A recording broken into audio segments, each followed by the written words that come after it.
우리 함께 사도신경으로 우리의 신앙을 고백하겠습니다.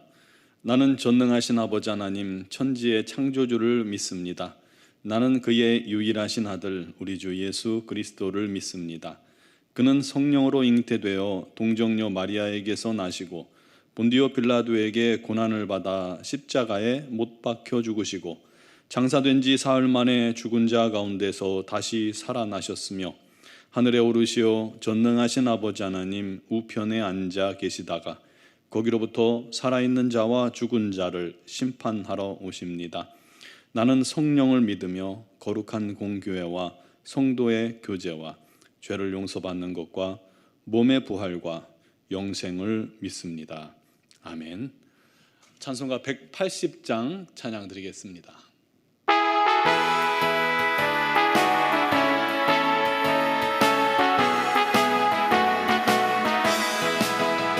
하나님의 나팔 소리 천지 진동할 때에 예수 영광 중에 구름 타시고 천사들을 세계 만국 모든 곳에 보내어 구원받은 성도들을 모으리. 나팔 불 때 나의 이름 나팔 불 때 나의 이름 나팔 불 때 나의 이름 부를 때에 잔치 참여하겠네. 무덤 속에 잠자는 자 그때 다시 일어나 영화로운 부활 승리 얻으리. 주가 택한 모든 성도 구름 타고 올라가 공중에서 주의 얼굴 배우리. 나팔 불 때 나의 이름 나팔 불 때 나의 이름 나팔 불 때 나의 이름 부를 때에 잔치 참여하겠네. 주님 다시 오실 날을 우리 알 수 없으니 항상 기도하고 깨어 있어서 기쁨으로 보좌 앞에 우리 나가서도록 그때까지 참고 기다리겠네. 나팔 불 때 나의 이름 나팔 불 때 나의 이름 나팔 불 때 나의 이름 부를 때에 잔치 참여하겠네. 아멘. 오늘 주신 하나님 말씀은 데살로니가 후서 2장 1절에서 12절 말씀입니다. 데살로니가 후서 2장 1절에서 12절까지를 봉독하겠습니다. 형제들아 우리가 너희에게 구하는 것은 우리 주 예수 그리스도의 강림하심과 우리가 그 앞에 모임에 관하여 영으로나 또는 말로나 또는 우리에게서 받았다는 편지로나 주의 날이 이르렀다고 해서 쉽게 마음이 흔들리거나 두려워하거나 하지 말아야 한다는 것이라. 누가 어떻게 하여도 너희가 미혹되지 말라. 먼저 배교하는 일이 있고 저 불법의 사람 곧 멸망의 아들이 나타나기 전에는 그 날이 이르지 아니하리니 그는 대적하는 자라 신이라고 불리는 모든 것과 숭배함을 받는 것에 대항하여 그 위에 자기를 높이고 하나님의 성전에 앉아 자기를 하나님이라고 내세우느니라. 내가 너희와 함께 있을 때에 이 일을 너희에게 말한 것을 기억하지 못하느냐. 너희는 지금 그로 하여금 그의 때에 나타나게 하려 하여 막는 것이 있는 것을 아나니 불법의 비밀이 이미 활동하였으나 지금은 그것을 막는 자가 있어 그 중에서 옮겨질 때가 딱까지 하리라. 그때에 불법한 자가 나타나리니 주 예수께서 그의 입의 기운으로 그를 죽이시고 강림하여 나타나심으로 패하시리라.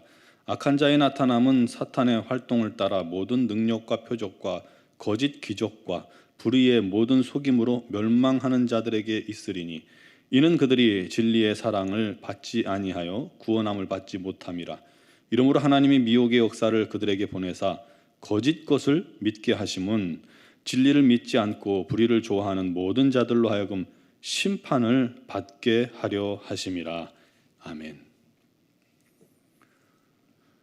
데살로니가 전서에 이어서 데살로니가 후서에도 바울은 환난당하는 핍박당하는 성도들에게 주님의 재림 때 주께서 너희의 눈물을 그리고 고통을 다 갚아주신다 선포하며 위로하고 있는 말씀입니다. 힘내라, 격려하는 거죠. 성도들이 환난을 당해도 인내와 믿음으로 끝까지 참고 견디는 모습이야말로 하나님의 자녀라는 증거라는 거예요. 주님께서 강림하실 때 성도들에게 환난을 받게 한 자들에게는 환난과 형벌로 갚아주실 것이고, 성도들에게는 참된 안식으로 갚아주신다는 것입니다. 그러니 힘내라 하고 격려하는 것이죠. 여러분, 아무리 큰 고난과 환난이 닥쳐도, 그리고 죽음 앞에서도 예수님을 향한 믿음이 흔들리지 않는 것은 그가 하나님의 자녀이기 때문입니다. 맞죠? 제 아들 보고요, 저 사람, 다른 사람이 저 사람 네 아빠 아니요, 다른 사람이 네 아빠야 라고 해도 우리 아이들은 절대 의심할 리가 없습니다. 왜요? 아빠를 아니까요. 아빠랑 똑같으니까요. DNA가 같으니까요. 그것처럼 사람들이 우리에게 예수가 구원자가 아니라고 하고 이단 교주가 겹쳐서 내가 예수라고 하면서 큰 기적을 베풀어도 우리는 예수님이 구주임을 믿습니다. 목에 칼이 들어와도 예수님이 예수님이에요. 대체할 수가 없습니다. 왜냐하면 그분이 구세주임을 우리가 아니까요. 여러분, 이 믿음이 우리가 하나님의 자녀라는 증거입니다. 1장에서 바울이 그 얘기를 하고 있고요. 그러면서 2장은 주의 날에 대한 거짓 소문 때문에 혼란스러워하고 두려워하고 미혹된 성도들에 대해서 바울이 경고하고 가르치는 말씀입니다. 이미 주의 날이 도둑같이 임했다라고 가르치는 거짓 교사들이 있는 거예요. 거짓말을 하는 사람들이 있는 거예요. 그러면요, 만약 그게 사실이라면, 이미 주님께서 도둑같이 임했다면 주님이 오셨는데 우리에게, 믿는 자들에게 아무 일도 안 일어나고 여전히 우리가 환난 가운데 있는 그런 성도들이라면 그게 뭐예요? 그러면 우리가 구원받지 못한 거예요? 주님이 이미 오셨는데? 그러니 그런 소문이 돌 때 이 데살로니가 교회 성도들이 얼마나 혼란스럽겠어요. 오셨다는데 변화가 없으니까요. 게다가 어떤 이들이 자기가 그리스도라고 말하고 다녀요. 그 말을 듣고는요, 사람들이 또 귀가 솔깃해서 우르르 그에게 달려가서 믿는 거예요. 이미 오셨다니까. 심판이 두려우니까요. 구원은 받고 싶으니까요. 너무 쉽게 마음이 흔들려 버린 것이죠. 바울 사도가 그런 성도들에게 올바른 신앙을 가져라, 미혹되지 마라, 주님 오시기 전에 먼저 이런 일이 있어야 한다라고 가르치고 있습니다. 3절에 보면 누가 어떻게 해도 너희가 미혹되지 마라. 먼저는 배교하는 일이 있고 저 불법의 사람 곧 멸망의 아들이 나타나기 전에는 그날이 이르지 아니하리니 그는 대적하는 자라 신이라고 불리는 모든 것과 숭배함을 받는 것에 대항하여 그 위에 자기를 높이고 하나님의 성전에 앉아 자기를 하나님이라고 내세우느니라. 진짜 마지막 때는요, 먼저 첫 번째 무슨 일이 있냐면 미혹의 영이 강력하게 역사한다는 거예요. 여러분, 하나님의 자녀들을 미혹하려는 역사가 강한 거예요. 여기저기서 하나님을 사칭하고 자기가 그리스도라 하고 그런 사람들이 일어날 겁니다. 또 이단들이 강하게 역사해서 많은 사람들을 미혹할 거라는 거예요. 미혹이 뭐냐면 거짓으로 홀려서 정신 못 차리게 만드는 거예요. 사기꾼들이요, 한 사람을 홀리는데 이건 완전히 그가 바보처럼 속게 만드는 것. 여러 사람이 힘을 합치면 그건 일도 아니라고 그러죠. 그게 미혹이에요. 여러분, 스파이들이 그 미인계를 쓴다고 하잖아요. 그 미녀들이 한 남자를, 중요한 정보를 가지고 있는 사람을 그 미인계로 홀리면 그가 홀딱 넘어가서 나라의 중요 정보를 다 말하는 겁니다. 우리나라에도 그런 일이 있었고 외국에도 그런 일들이 많죠. 요즘 보세요. 교회 중직자들이 이단에 미혹되어서 한 번도 들어보지 못한 말씀이라면서 그게 진리라고 거기 쫓아가서 감격해해요. 당연하죠. 성경과 다른 말 하니까 교회에서 못 듣는 거죠. 그게 진리라면서 왜 그들은 온갖 거짓말로 교인들을 끌어들이고 포섭하려고 하냐고요. 속이고 온갖 속임수를 다 써요. 여러분, 거짓과 속임수는 거짓의 압이 마귀의 것입니다. 거짓과 속임수를 쓰는 것은 그의 자녀라는 증거예요. 마귀의 자녀라는 증거예요. 이단에 넘어가서 그렇게 거짓에 속고 쓰면서 부끄러운 줄도 모르고 요즘은 거리에서 버젓이 나가 전도도 해요. 구원받겠다고 자기 재산 다 갖다 바쳐요. 뭐 짓는다고 뭐 한다고. 그러면서 꼭 구원과 연관시키죠. 안 갖다 바칠 수가 없어요. 가정이 다 파괴돼요. 여러분, 그게 뭐예요? 가정을 창조하시고 만드신 분은 하나님입니다. 우리 주님이에요. 그런데 주님이 그 가정 파괴되는 걸 정말 원하실까요? 말도 안 되는 거짓에 미혹된 거죠. 미혹당했기 때문에 그런 일을 하고 있는 것입니다. 미혹의 영에 사로잡혀 진리를 분별하는 힘이 마비된 거예요. 진리의 기준, 이 나침판을 잃어버린 것입니다. 그러니 길을 잃어버리죠. 진리의 길을 잃어버린 겁니다. 전투기 조종사가 하늘을 날 때 바다에서 이렇게 거꾸로 뒤집어서 이렇게 날 때도 있잖아요. 그러다 보면 순간 어디가 하늘인지 어디가 바다인지 착각해서 모른답니다. 뒤집어지니까 기준이 흔들린 거예요. 그러면 사고로 연결될 위험이 큰 것이죠. 그것처럼 진리가 혼동돼 버린 거예요. 그래서 바울이 경고합니다. 미혹되지 마라. 미혹되지 마라. 두 번째는 대대적인 배교가 일어난다고 그러죠. 지금도 많은 성도들이 있지만 진짜 믿음이 있고 가짜 믿음이 있어요. 지금은 드러나지 않아요. 다 똑같은 성도 같지만 주의 날에 주의 천사가 퀴즈를 하여서 진짜와 가짜를 구분할 때 알곡은 예수 안에 들어오고 쭉정이는 예수님을 떠나 날아가게 될 것입니다. 진짜만 남는 거예요. 세 번째는 대적자 적그리스도가 나타난다고 하죠.